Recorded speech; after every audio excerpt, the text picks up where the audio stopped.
할렐루야. 네, 오늘 함께 예배 드리는데 하나님께서 크신 은혜를 주실 줄 믿습니다. 예수님께서 십자가에 돌아가시고 안식 후 부활하시고 첫날에 제자들에게 나타났습니다. 그리고 나서 일주일이 지난 이후에 도마에게 나타나시죠.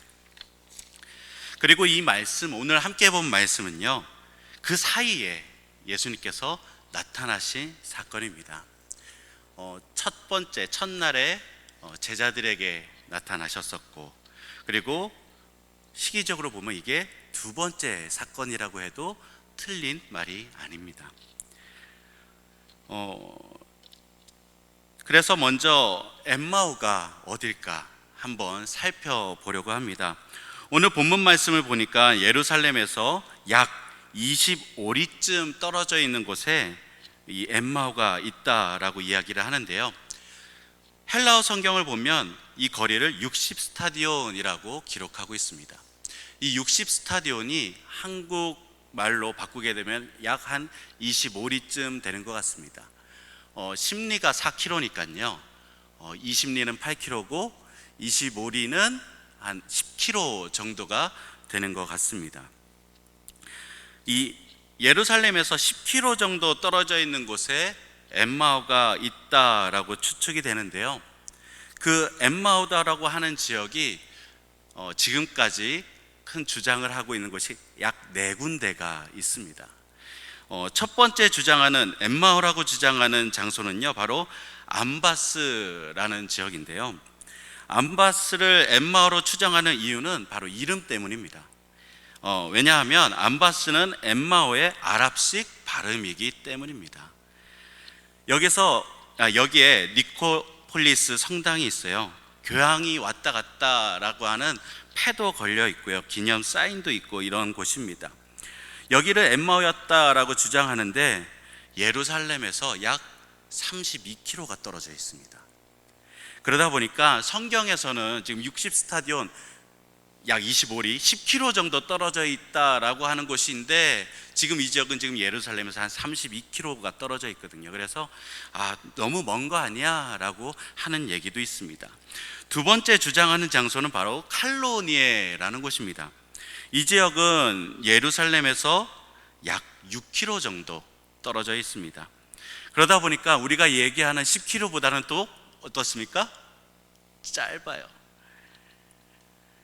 거리가 짧다 그래서 여기 맞아 라고 하는데요, 이곳에는요 칼로니에라고 하는 것, 성경에 보니까 성경에 이제 여호수아 18장에 모사라고 하는 곳이 있어요. 이 모사라고 하는 지역이 바로 칼로니에인데요, 로마 디도 장군이 유대인들이 무장 봉기했을 때 진압하기 위해서 이곳에 군대를 두었다고 해요. 그런데 이 마을을 라틴어로 아마사라고 불렀는데, 이 아마사라고 하는 이름이 엠마오하고 비슷하지 않느냐라고 해서 또 이곳이 엠마오다라고 주장하는 곳입니다. 그리고 세 번째 주장하는 장소는요, 아부고시입니다. 아부고시인데요, 원래 성경으로는 이 지역이 바로 기랏 여아림이라는 지역입니다. 그래서 이곳에 베네딕트 수도원이 이렇게 세워져 있는데요, 어쨌든 여러 후보 지역 중에 하나인데, 이 수도원이 세워진 곳에는 다른 것이 아니라 엠마오로 가는 두 제자하고 예수님께서 떡을 떼신 그 집터 위에 세운 성당이다라고 해서 이렇게 되어 있습니다.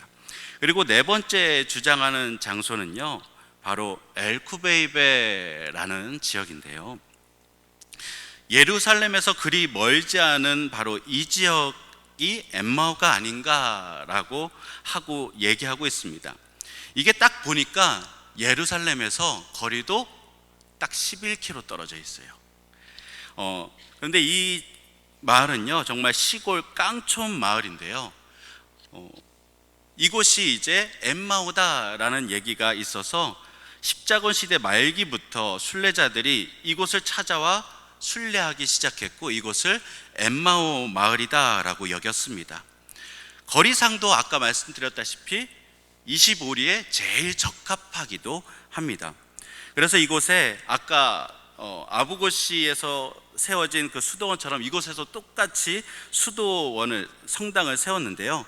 프란치스코 수도회가 이곳에 예수님과 두 제자가 함께 떡을 나눴다라고 해서 이곳에도 똑같이 성당을 세워 나왔습니다. 여기다 저기다 이곳이 엠마오다라고 얘기하는데 지금까지 어느 곳 하나 증거는 없어요.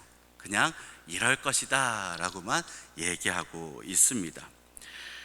어쨌든 그 엠마오로 가는 두 제자, 예수님이 죽은 줄 알고 엠마오로 가고 있었는데요. 여러분도 아시다시피 예수님께서 십자가에 달리신 그때가 이스라엘의 굉장히 큰 명절이었어요. 어떤 명절이었는지 아십니까? 모르셔요? 한 분도 대답을 안 해주셔서. 유월절 기억나시죠? 네. 유월절에 이렇게 예수님께서 십자가에 달리시게 되었습니다. 유월절이라고 하면은요, 이스라엘의 굉장히 큰 명절입니다. 그래서 가족들이 다 어디로 갑니까? 예루살렘으로 그 유월절을 지내기 위해서 올라갑니다. 그리고 이 유월절을 마치게 되면 다 어디로 또 돌아가야 될까요? 집으로 돌아가게 되는 것이죠. 그런데 이 돌아가는 발걸음이 가볍지가 않았었습니다. 상상해 보면 그도 그럴 것이 예수님께서 십자가에 달리신 명절이었기 때문입니다. 그들이 믿고 따르던 그 예수님이 말이죠. 그러다 보니까 이 모든 사람들이 또 가족들 12제자들도 집으로 돌아가게 되었죠. 틀림없이 이 두 제자들도요, 유월절이 끝나고 집으로 가는 길이었을 것입니다. 그런데 오늘 성경을 보니까 한 사람의 이름만 밝혔어요. 누구요? 글로바라고 하는 제자의 이름을 밝혔습니다. 그래서 이 사람이 누굴까 한번 우리가 생각해 볼 필요가 있을 것 같은데요.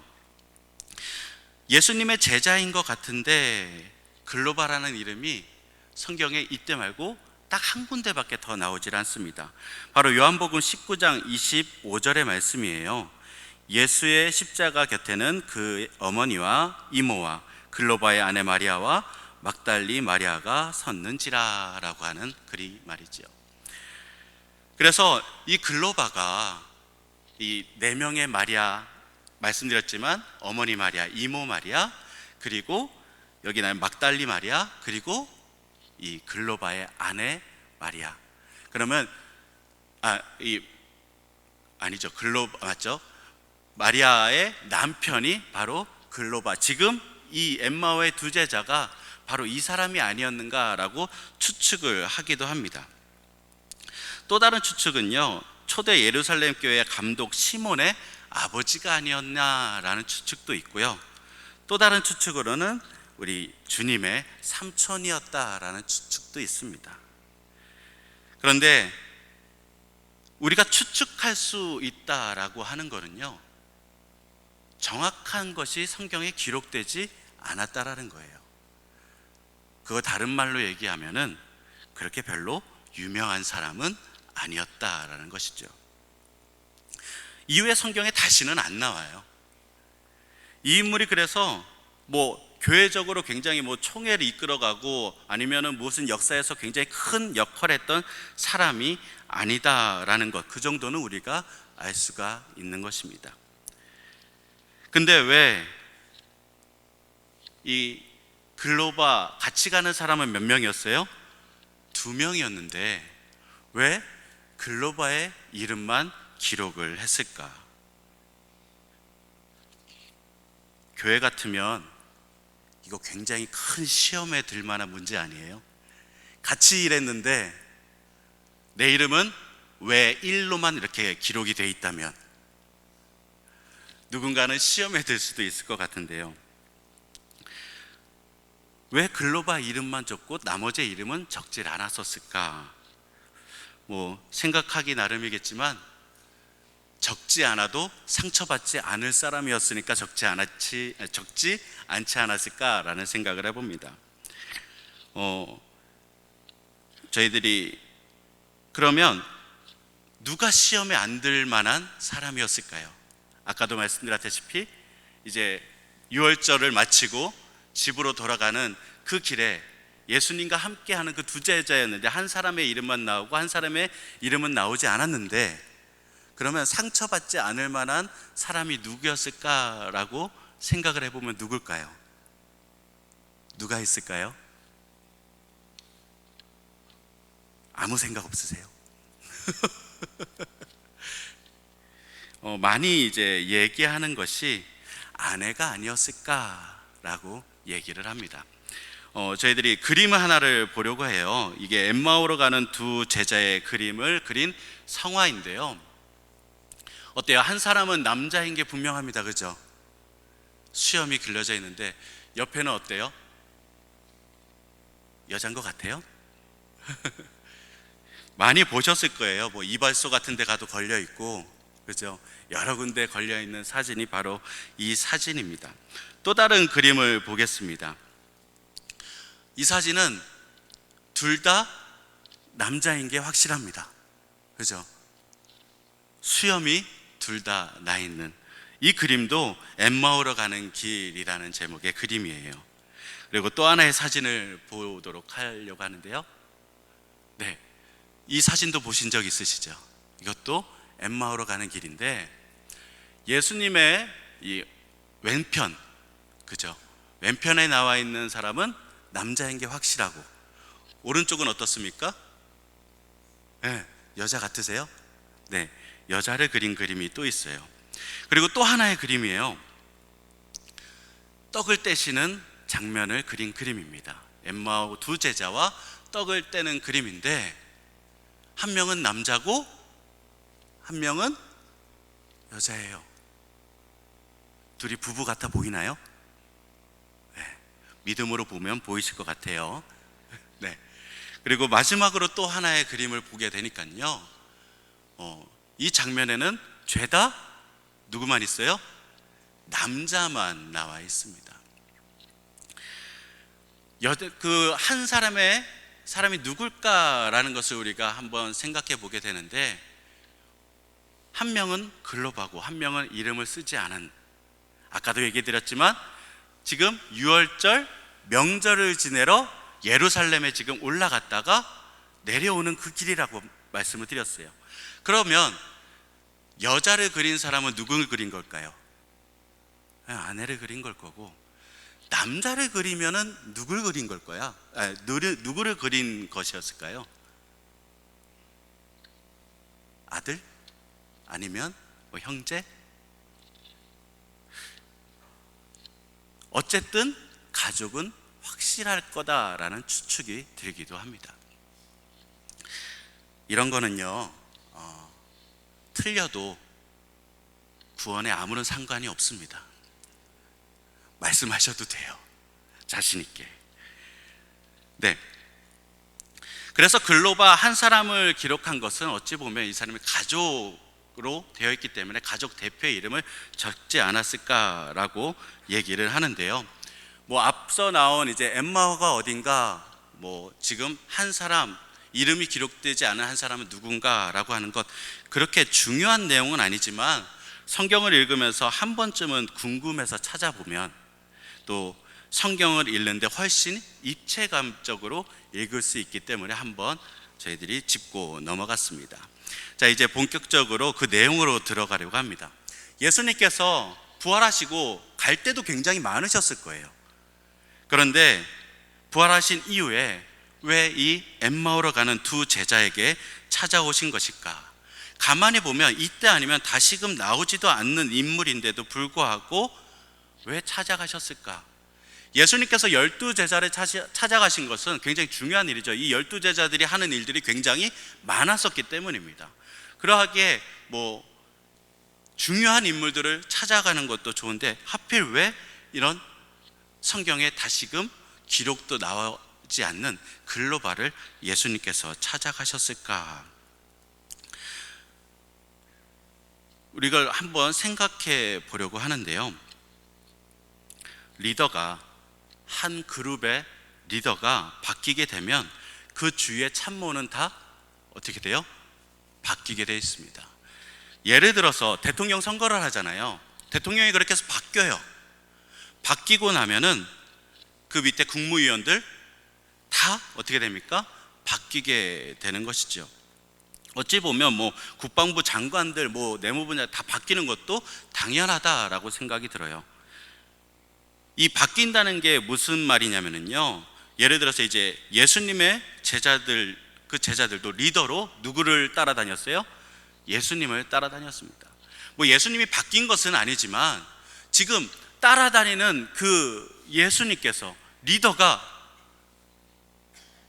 십자가에 올라가 버렸습니다. 자신들이 믿고 따르던 리더가 어떻게 된 거예요? 없어진 거예요. 그러면 이 제자들에게 오는 현상들은 와해입니다.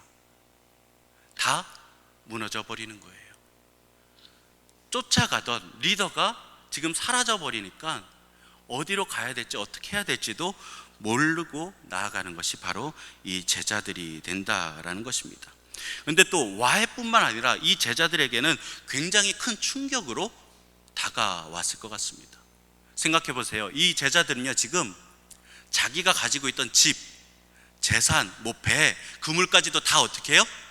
버리고 지금 쫓아왔단 말이에요.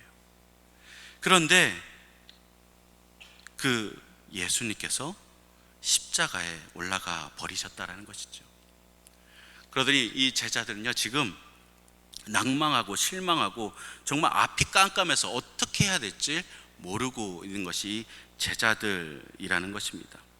자기네들에게 있어서 더 이상 소망도 없고 미래도 없고, 여태까지는 그래도 그분을 믿고 기대하는 마음으로 쫓아다녔는데 더 이상 쫓아다닐 목표도 없고, 삶의 그 역동성을 일으킬 만한 동기부여도 없고, 엠마오로 가는 두 제자의 모습을 사진으로, 아니 그림으로 그린다면 어깨 축 처져가지고 힘 하나도 없이 나 이제 어떻게 살아야 하나, 방황하고 있는, 절망 속에 있는 그 두 제자를 그릴 것 같습니다. 바로 그 장면에, 그때에 지금 예수님께서 시리에 빠져서 지금 어떻게 해야 될지도 모르고 앞이 깜깜하고 지금 내가 가야 할 길이 어딘지도 모르는 그 제자들에게 지금 예수님께서 어떻게 하신 거예요? 찾아오신 거예요. 이 상황이 저와 여러분에게 얼마나 큰 위로가 되는지 모릅니다. 우리도 실망하고 어렵고 괴롭고 힘들 때 누가요?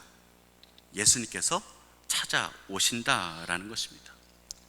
그렇게 찾아다니시는데, 예수님께서 찾아다니시는데 유명한 사람만 찾아다닌 것이 아니라 글로바와 같이 어떻게 해요? 유명하지 않은 인물도 찾아다니셨다라는 거예요. 욕심 같아선 우리 예수님께서 빌라도도 한번 찾아가 봤으면 어땠었을까라는 생각도 해봅니다. 얼마나 기겁하고 기절했을 거예요. 그리고 내가 지금 잘못했구나, 다시 로마의 국교로 예수님을 믿게끔 만들 수 있는 영향력이 있는 사람이었는데 예수님께서 뭐 그렇게 하지는 않으셔서 2000년 동안 매주 많은 사람들에게 욕먹고 있는 사람이 되어버렸습니다. 어쨌든 예수님께서 이렇게 찾아다니시면서 위로하셨다라는 것, 이것이 주는 것이 굉장히 큰 의미를 가지고 있다라는 것입니다. 그리고 유명하지 않은 사람, 지금 그저 예수님을 멀리서 쫓아다닌 그 제자들까지도 한 명 한 명 찾아다니신 우리 주님, 저는 이것이 오늘 우리에게 주는 메시지가 굉장히 크다라고 생각을 합니다. 교회에서 보면 나는 아무도 안 알아주는 것 같아, 우리 목사님은 내 이름도 모르실 거야, 누가 나를 알아줘? 라고 하는 분이 있을지 모르겠어요. 그래도 기억해야 될 것이 있는데, 내 주위의 사람들은 아무도 나를 모르고 내가 어떤 일을 했는지도 몰라도 내가 힘들고 괴롭고 지금 앞이 캄캄한 절망 속에 있는 그 나에게 예수님께서는 찾아오신다라는 것입니다. 그렇게 해서 위로를 주시고, 예수님께서 옆에 딱 있어서 야, 나 있잖아, 나 지금 나와 함께 있는 것, 다른 사람 보지 말고 나만 보면 되는 거 아니야? 라고 얘기하고 계신다라는 것입니다. 주님이 엠마오로 가는 그 두 제자를 찾아오신 것처럼 오늘도 지금도 여러분을 찾아 위로해 주실 것을 믿으시기 바랍니다. 또 한 가지 생각해 볼 것이 있는데요, 오늘 본문 말씀 중에 이런 말씀이 있어요. 미련하고 선지자들의 말한 모든 것을 마음에 더디 믿는 자들이여 라고 이렇게 얘기를 했습니다. 이 대화가 왜 이런 대화가 나왔냐 하면은요, 두 제자가 아까도 말씀드렸다시피 어깨 축 처져갖고 기운 없이 이제 어떻게 닭 쫓던 게 지붕 쳐다보게 생겼네. 내가 지금 이제 쫓아다니는 이 모든 것이 시간 낭비인가?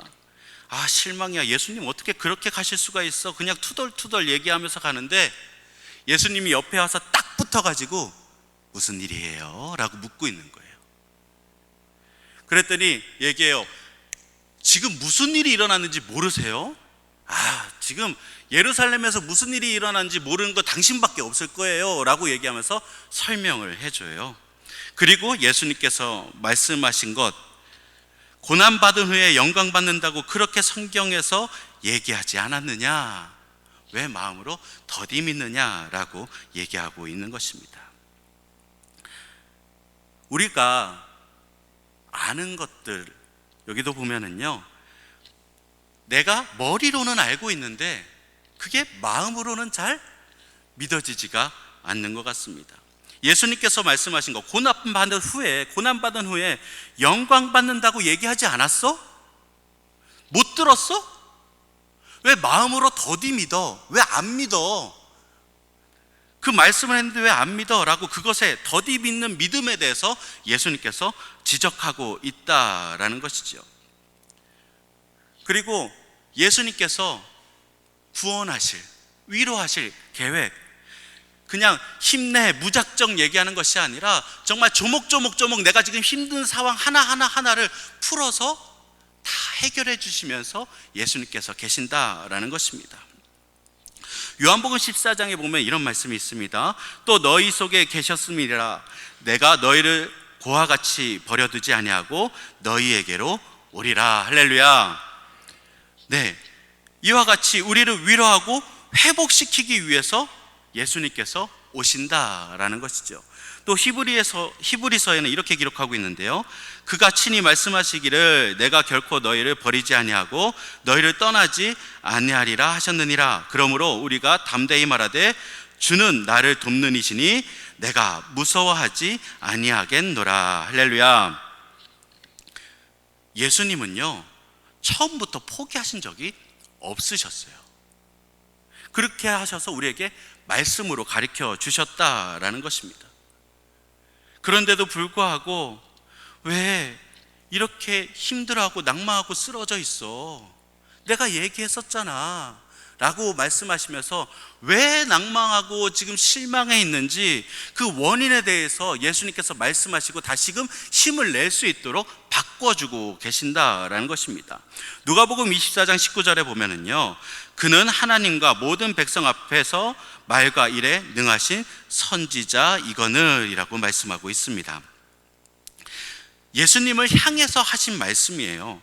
우리 예수님이 말씀도 잘하시고 능력도 쓰셨죠. 오병이어의 기적이 있지 않으셨었어요? 그리고 앉은 자는 어떻게 됐었어요?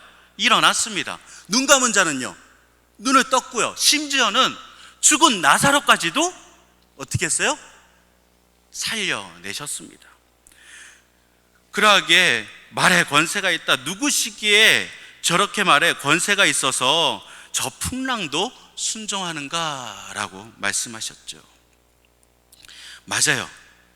말씀에도 능하셨고 능력도 있으셨던 분이 바로 누구예요? 우리 주님이셨어요. 그러하게 많은 사람이 믿었습니다. 뭐라고요? 이스라엘을 속량할 사람이다, 이스라엘을 구원할 사람이다 라고 말이죠. 그런데 그 기대와는 달리 아뿔싸 대제사장들과 관리들에 의해서 사형 심판에 심판에 넘겨졌고 사형 판결을 받고 십자가에 달리셨단 말이죠. 여기에서 우리가 뭘 깨달아야 하면은요, 이들의 기대가 지금 뭐였냐라는 것입니다. 예수님을 향한 기대, 이들이 지금 생각하고 있었던 그 생각이 무엇이었냐라는 것, 말씀을 통해서 확실하게 알 수가 있습니다. 이들의 기대는요, 바로 예수님을 정치적 메시아로 보았습니다. 정치적 메시아, 그러니까요, 말도 잘하고 능력도 있으니까 지금 로마 이 시대 안에서 이스라엘을 어디요? 속국이 아니라 따로 구별돼 나올 수 있는 해방된 민족으로 만들 수 있는 분이 바로 누구요? 예수님이다. 그러니까 지금 내가 같이 붙어 다녀서 이제 다시 예수님의 나라, 새로운 나라가 되면은 그 자리에서 자총령 우베코, 내가 한 자리는 내가 국방부 장관하고 니는 가고 다른 장관들 많죠. 여러 직으로 나눠서 갖자. 그래서 우리 이렇게 편안하게 살자라고 하는 그런 정치적 메시아로 봤는데, 결과적으로는 그렇지가 않았다라는 것이죠. 그러다 보니 이들이 실망할 수밖에 없었던 거예요. 그 능력으로 저 로마들 다 물리쳤어야 되는데, 아니요, 그 로마에 의해서 내가 믿고 내가 의지하고 내가 따랐던 그 예수님이 지금 십자가에 올라가 있다라는 것이죠. 예수님께서 이스라엘을 속량할 것이다, 구속할 것이다 라고 말씀하셨는데, 그들은요, 이 말이 실질적으로 어떤 영적인 의미를 갖고 있었는지를 몰랐었던 것입니다. 속량하다라는 것을 영어로 보게 되면 리딤이라는 글입니다. 이 리듬이 어떤 의미이냐, 이 리듬에서 파생되어져 나온 명사형이 바로 라슴이라는 단어인데요. 이게 랜섬이라는 단어인데요. 이 랜섬, 혹시 랜섬이라는 영화 보셨어요? 못 보셨어요? 주연이 멜 깁슨입니다. 이 영화의 내용이 뭐냐면요, 지금 이 주인공 멜 깁슨의 아들이 유괴돼요. 그리고 유괴된 이후에 그 유괴범하고 이 멜 깁슨하고 계속 협상을 합니다. 어떤 협상을 할까요? 야, 돈 얼마 줄 테니까 우리 아들 살려서 좀 보내줘. 그렇게 협상할 때 그 돈이 바로 랜섬입니다. 그렇게 되면은 이걸 다시금 해석해 볼게요. 다시금 해석해 보면, 지금 우리가 사탄한테 포로가 되어 있는 거예요. 사탄한테 지금 유괴되어 있는데, 예수님께서 우리를 그 사탄의 손에서 건져내시기 위해서, 구원해 주시기 위해서 지금 나를 빨리금 그 손아귀에서 벗어나게 하기 위해서 예수님께서 스스로가 이 랜섬이 되어 버리셨다라는 것이죠. 그게 바로 십자가입니다. 나를 위해서 당신 스스로를 지불하셨다라는 것이에요.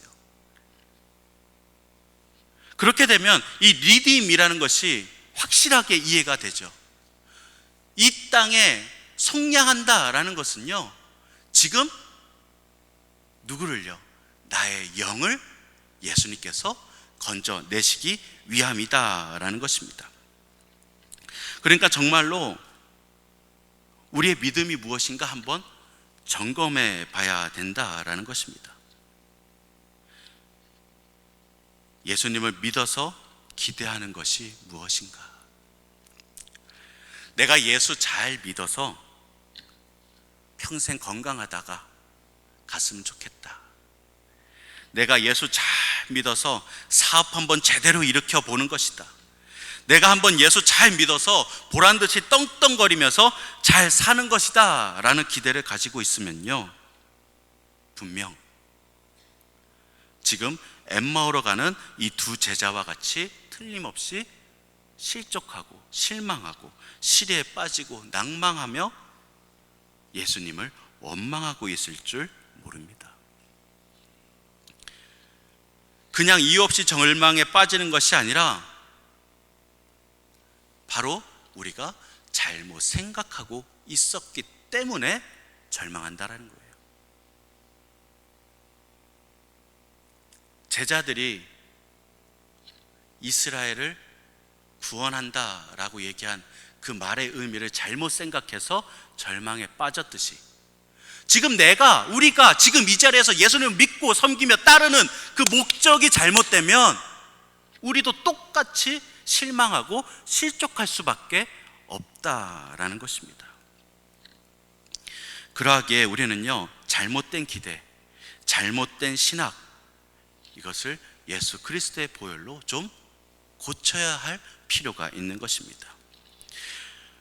이번 주에 우리 주신도 목사님이 뉴스 하나를 카톡으로 공유해 주셨어요.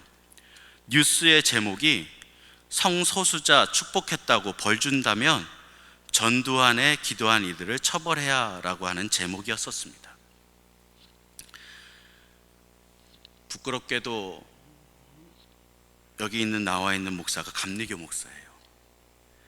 퀴어 축제에 가서 성소수자, 그러니까 게이와 레즈비언들에게 꽃을 뿌리면서 축복해줘서 현재는 지금 감리교 종교 재판에 회부되어 있는 사건입니다. 동성애 큰 문제가 아닐 수 없습니다. 이게 지금 우리 기독교인들에게 왜 중요한 이슈가 되냐면, 만약에 이것이 결혼이라는 정의가 전통적인 정의가 아니라 지금 성소수자들이 얘기하는 대로 그 정의로 가버리게 되면은요, 그게 또 정치적인 입김, 언론의 입김을 타서 그게 만약 입법이 되어버리고 말면 그때부터 우리 기독교가 핍박받기 시작합니다. 아니 핍박이라고 얘기해서 좀 이상한데요, 불법을 행하는 자가 되어버린다라는 것입니다. 예를 들어서 아들이 아버지에게 옵니다. 또 다른 남자친구를 데리고 와서 아버지, 우리 둘이 결혼할게요 라고 얘기하는데, 아버지가 안 된다, 내 눈에 흙이 들어가기 전까지는 절대 안 돼 라고 얘기하면은요, 이 아들이 그 아버지를 어떻게 할 수 있는 거예요? 고소할 수가 있는 거예요. 지금 아버지가 잘못된 생각을 가지고 우리의 행복을 지금 막고 있다고 말이죠. 물론 교회에서도 동성애 안 됩니다 라고 설교를 하게 되면은 뭐라 그러죠? 동성애자 혐오증인가요? 그걸로 감옥에 갈 수 있는 때가 올 수도 있다라는 것입니다. 그러하기에 우리는요, 기도해야 됩니다. 잘못된 것들이 지금 고쳐져 나아가게끔, 수정되게끔 기도해야 된다라는 것이죠. 약할 때 강함 대신에 라는 찬양 아십니까? 약할 때 강함 대신에 나의 보배가 되신 주, 이 찬양이요. 이 찬양이 동성연애자가 만든 거 아셨어요? 모르셨어요? 동성연애를 하던 분이 회심하고 이성과 결혼한 다음에 자녀를 5이나 낳고 그 뒤에 만든 찬양이 바로 뭐냐면 이 약할 때 강함 대신에 라는 찬양입니다. 이 찬양을 만드신 분이 이렇게 얘기를 해요. 동성애자들 자기네 DNA가 잘못되고 아니 염색체가 잘못돼서 난 태어날 때부터 동성을 좋아하게끔 만들어졌다라고 얘기하는데 그거 아니라는 거예요. 동성애는 죄악의 결과라는 것이죠. 이 모든 것이 사단의 속삭임이었다라는 것을 깨닫고 정말 예수 그리스도의 복음 안에서 새로운 피조물이 되었고 나니까 내가 행했던 그 모든 동성애, 아니 이게 모두 죄들란 말이에요. 그래서 벗어내버리고 다시금 새롭게 태어날 수가 있었다라고 얘기하는 찬양을 만드신 분이 이런 고백을 하더라고요. 정말 이 죄악 안에서 신음하고 있는, 아니 신음의 정도가 아니라 이제 그것이 당당하고 그것이 정치적으로 해서 심지어는 옳다, 문화일 뿐이다 그래가지고 지금 초등학생들에게 교과서에 성소수자들에 대한 이해, 이런 것들을 가르치고 우리가 이해하게끔 만들고 있고, 이런 죄악된 세상에서 우리가 과연 아이들은 어떻게 키워야 될까? 지금 우리 애들에게 있는 심각한 숙제가 되는 것입니다. 이게 죄악이라는 것을 깨달아야 된다라는 것이죠. 자, 그리고 그 연약하고 낭망한 엠마오로 가는 두 제자를 위로하고 격려하기 위해서, 또 일으키기 위해서 예수님께서는 그 잘못된 기대, 그리고 죄악들, 이런 것들을 다 회복시키시고 일으켜 세우시기 위해서 부활하시고 찾아다니신다라는 것이죠. 21절 후반절에 보면은요, 이뿐 아니라 이 일이 일어난 지 사흘째요, 또한 우리 중에 어떤 여자들이 우리로 놀라게 하였으니 이는 그들이 새벽에 무덤에 갔다가 그의 시체는 보지 못하고 와서 그가 살아나셨다 하는 천사들의 나타남을 보았다 함이라. 또 우리와 함께한 자 중에 두어 사람이 무덤에 가 과연 여자들이 말한 바가 같음을 보았으나 예수는 보지 못하였느니라 라고 기록하고 있습니다. 할렐루야. 이미 이들은요, 무덤에서 예수님이 지금 없다는 얘기를 들었어요. 지금 낭만하고 실망해서 정말 어깨 축 처져 갖고는 지금 집으로 걸어가고 있는데, 이들은요, 예수님이 지금 무덤에 없대라는 소식을 어떻게 해요? 들었다라는 거예요. 그런데도 불구하고 믿지를 못했어요. 뭘 믿지 못했어요? 부활을 믿지를 못했어요. 마치 도마에게 나타나셨던 주님이, 야, 내 손 좀 여기 넣어봐, 창자국, 못자국 다 넣어봐. 그래서 믿지 못하는 자가 되지 말고 믿는 자가 돼야지 라고 말씀하시고 찾아와서 그렇게 말씀하신 것처럼 지금 두 제자들에게 찾아오셨다라는 것이죠. 그런데 이 제자들 뿐만 아니라 우리들은 지금 부활을 믿고 있으십니까? 머리로 아는 거 말고요, 가슴으로 지금 그 부활을 믿고 있냐라는 것입니다. 어쩌면 우리도 그래, 부활하셨어, 맞아 라고 얘기하고 생각은 하는데, 이 제자들처럼 무슨 일이 일어났을 때 그냥 어깨 축 처져 갖고는 세상을 잃은 것 마냥 그냥 걸어가고 있지는 않으시냐라는 것입니다. 죽은 자가 살아나는 것을 본 적이 있으십니까? 세상은 그래서 기독교가 너무 초월적인 거를 무리해서 강요해서 믿으라고 주입하고 있는 거 아니야 라고 얘기도 합니다.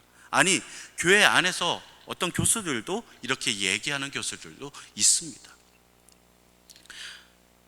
그리고 그래서 주일학교 교육에도 우리 애들한테 그냥 주입식으로 교육하지 말고 이성적으로 판단해서 이게 맞냐 틀리냐, 사람이 살아날 수 있어 없어 라고 얘기해주고 자기네들이 결정하게 해야 되는 거 아니야 라고 얘기하기도 합니다. 꼭 자기네들이 어떻게 얘기해야 될까요? 지성의 티를 팍팍 내는 것처럼 말이죠. 그런데 저는 좀 이렇게 생각해 봤으면 좋겠어요. 알겠어요. 그러면 부활이 없다고 칩시다. 이제 부활 없어요. 부활 없는 거로 생각하고 한번 우리가 생각해 봐요. 부활이 없으면 오늘을 살 이유가 있을까요? 제가 너무 철학적으로 얘기했나요? 부활이 없다면, 쉽게 말해서 지금 천국이 없다면 지금 이 세상, 지금 하루에도 여러 번 정말 어렵게 힘들게 바깥의 세상과 부딪혀 가면서 힘든 하루를 꾸역꾸역 살아갈 필요가 있냐라는 거예요. 부활이 없다면 말이죠. 왜 힘들어합니까? 저는요, 이 부활이 있다라는 것을 믿어야 한다는 게 어렵다고 하는데, 부활이 없다라고 얘기하면서 오늘 하루를 살아가라, 행복하게 살아가라, 이게 더 힘든 것 같아요. 부활이 없는데 어떻게 행복할 수가 있습니까?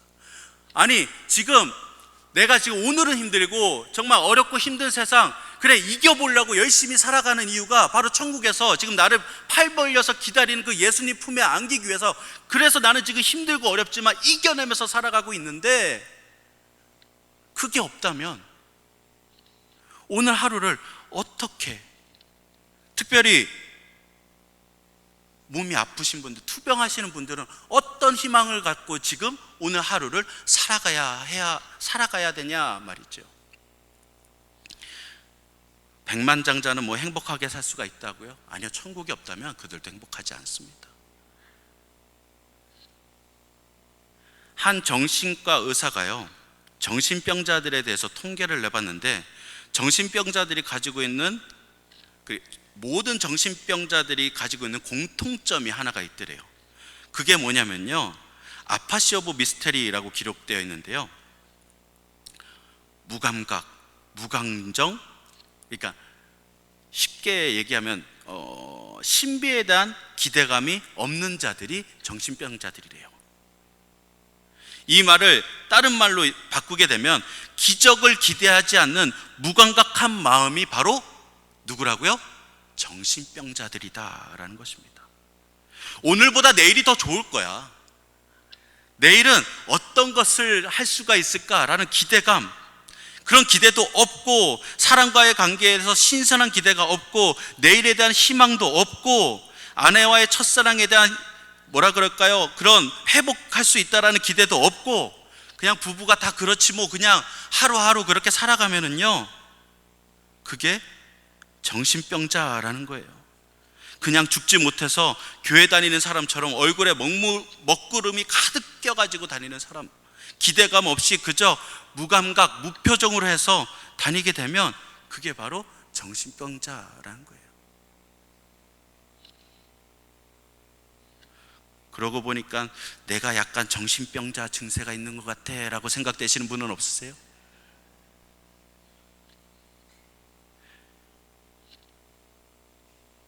기대를 가지고 하나님 앞에 무릎 꿇고 기대해 보셨습니까? 분명히 이건 하나님께서 다 해결해 줄 거라고, 지금 나를 위해서 하나님께서 일하고 계시다고 기대를 가지고 기도해 보셨습니까? 교회 생활하면서 한번 상처받았다고 열심히 해보려다가 말도 안 되는 비판 한번 받았다고 에이씨 다 번져버리고 이제 안 해, 무슨 초월하는 것처럼 보이지만 기적에 대한 무감각, 정신병자들의 증세라는 거예요. 신앙생활도 건성건성, 열정과 뜨거움 없이, 사랑과 애정 없이 그냥 무감각하게 있다면 가까운 정신병원을 빨리 방문해서 내 정신이 건강한가 한번 점검을 받아야 할 필요가 있다는 거죠. 부활, 주님께서 우리에게 부활을 가르쳐 주시려고 위에 오셨다는 이 말도 안 되는 것을 믿으라는 것이 아니라, 실은 하루하루 어려운 삶 속에서 정말 생동감, 기대, 가슴 벅참, 사랑, 그것들이 부족한 우리에게 다시 채울 수 있는 소망으로 채우기 위해 예수님께서 오셨다라는 것입니다.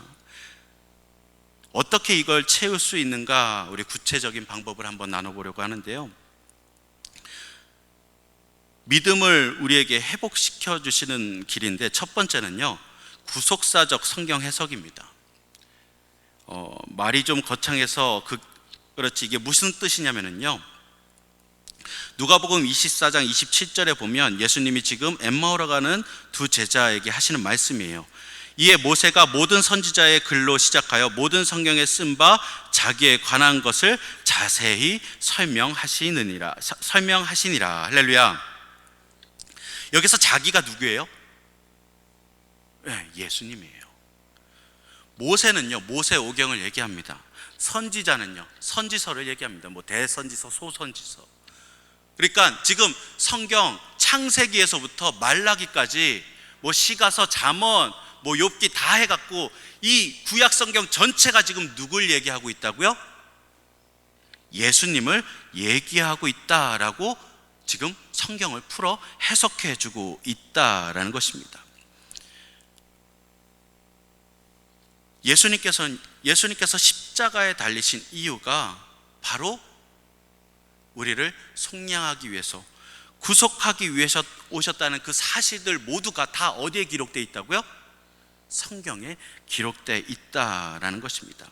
그러면서 26절에 그리스도가 이런 고난을 받고 자기 영광에 들어가야 될 것이 아니냐라고 얘기하면서 바로 그 모든 것을 풀어서 제자들에게 가르쳐주고 있다는 사실입니다.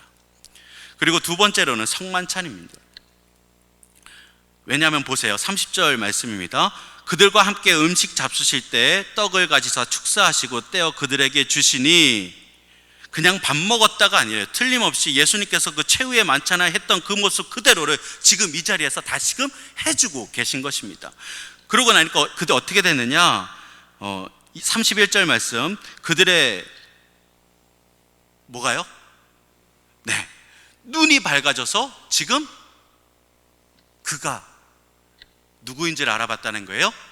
예수님인 것을 알아봤다라는 것이에요.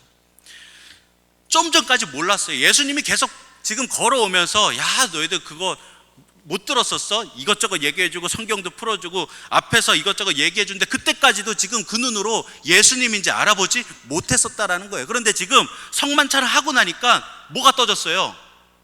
눈이 떠졌다라는 거예요. 성만찬의 의미가 이렇게 중요합니다.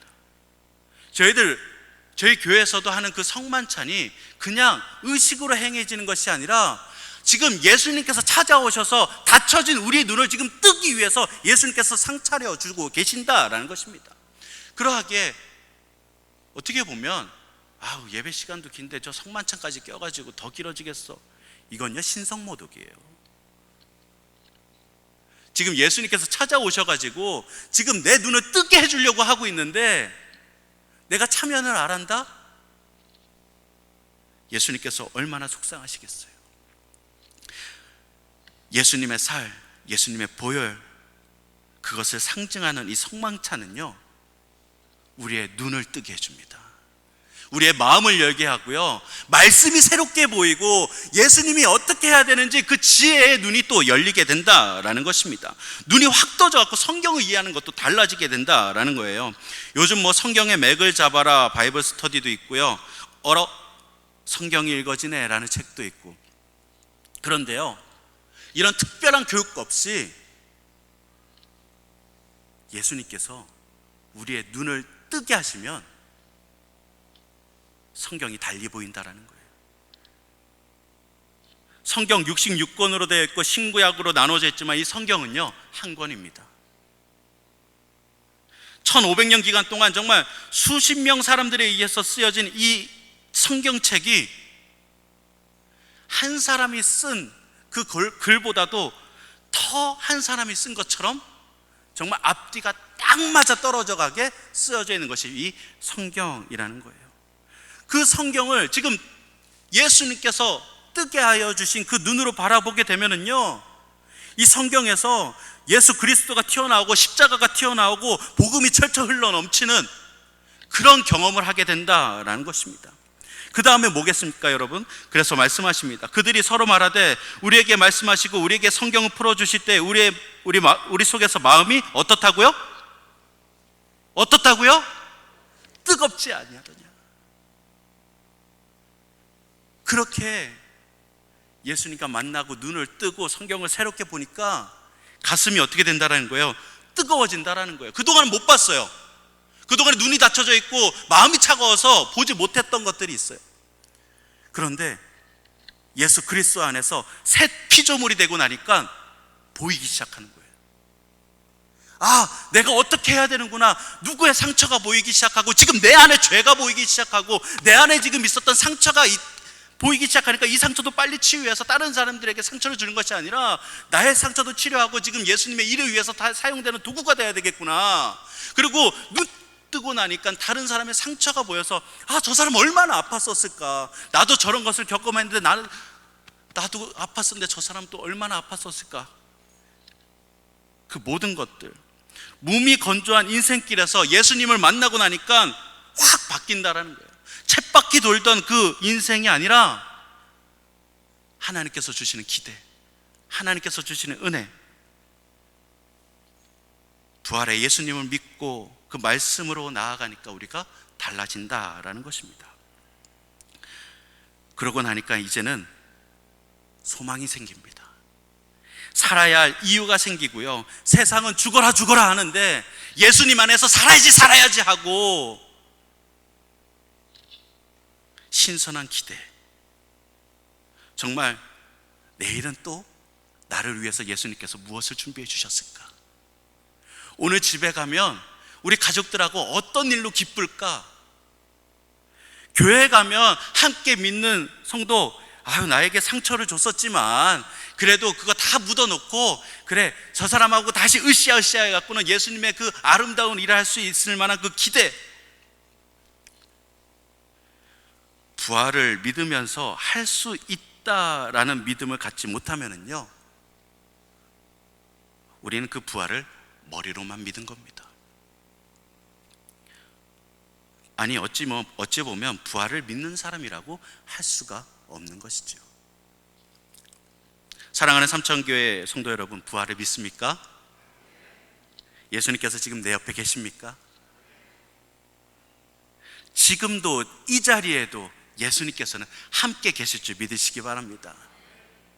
볼 거 없고 정말 아무것도 아니지만 글로바에게 찾아갔던 것처럼 예수님의 제자 한 사람 한 사람을 예수님께서는 버리지 않으시고 포기하지 않으신다라는 것입니다. 오늘 11, 12 여성교회 헌신 예배입니다. 헌신도 마찬가지예요. 차가운 가슴이 아니라, 닫혀진 눈이 아니라 정말 뜨거운 마음과 열려진 눈으로 하나님 나라를 위해서 나가야 하고, 지금 하나님 나라에 나는 어떤 도구가 될 수 있을까 설레고 기쁜 마음으로 나아가야지 하나님의 나라를 위해서 헌신할 수가 있다라는 것입니다. 그렇게 하면 뭘 해도 생동감이 있겠죠. 뭘 해도 웃겠죠. 뭘 해도 즐겁겠죠. 옆에 사람 뭐 하나 실수했다고, 야, 너 그거 뭐 그게 뭐야? 라고가 아니라, 뭐 그럴 수 있지. 야, 빨리 이거 수습해가지고 함께 또 웃으면서 나아갈 수가 있지 않겠습니까? 즐거운 헌신이 돼야 된다라는 것입니다. 이런 헌신으로 부응하는 우리 11, 12 여성교회가 되기를 주님의 이름으로 축원합니다. 함께 기도하겠습니다. 하나님 감사합니다. 부활의 주님, 정말 두 제자에게 찾아가셨던 것처럼 우리에게도 함께하여 주시옵소서. 그래야 부활의 그 모든 것을 믿는 우리가 되어서 잘못된 신앙 이런 것들이 아니라 정말 예수 믿는 믿음으로, 새로워진 믿음으로 기뻐하며 그 모든 것을 이겨내 나아갈 만한 힘을 가진 우리가 되게 하여 주시옵소서. 그래야 믿음 생활하는 것 함께 으쌰으쌰 모든 것을 해 나갈 수 있다라는, 그래서 결국에는 천국에서 우리 예수님과 부둥켜 안고 모든 것을 누릴 수 있는 우리 모두가 되길 원하오니 주여 함께하여 주시옵소서. 감사드리며 예수 그리스도의 이름으로 기도하옵나이다. 아멘.